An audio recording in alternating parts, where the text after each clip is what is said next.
La parole est à Monsieur Gauthier Caron-Thibault du groupe Paris en commun. Maire, mes chers collègues, avec Geneviève Garrigos, présidente de la 7e commission, nous avions pris l'initiative en lien avec le président Bonnet-Oulage d'organiser des auditions d'acteurs du sport pour tous dans la ville. Nous avons reçu des représentants d'associations sportives, des acteurs de la prévention, des architectes, des représentants de la sécurité sociale et de la PHP, afin de voir ce qu'une ville sortant de la crise Covid pouvait faire pour lutter contre la sédentarité, en particulier des plus fragiles. Nous connaissions déjà le sport sur ordonnance, facteur de résilience dans le cadre de nombreuses pathologies et soutenu par la ville.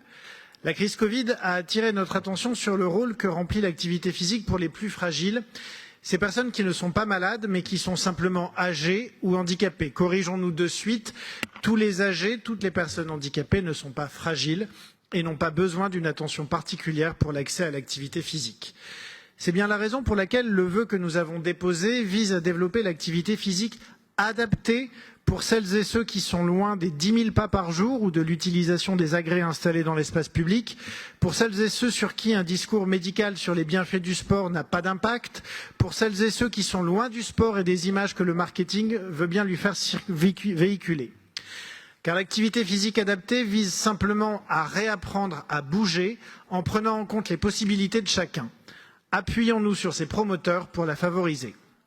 Aussi, nous proposons plusieurs axes de travail qui vont d'une campagne de communication dédiée à la préservation de créneaux associatifs, du référencement des acteurs parisiens de ce domaine à sa valorisation lors de l'attribution des subventions, de la mobilisation des équipements du KSVP pour les partenaires extérieurs à la généralisation des informations sur les durées et le nombre de pas des parcours urbains. Si Coubertin disait que l'important c'est de participer, avec l'activité physique adaptée, nous avons l'occasion de dire que l'important c'est de continuer. C'est tout l'objet de ce vœu. Merci. Merci, Monsieur Caron-Thibault.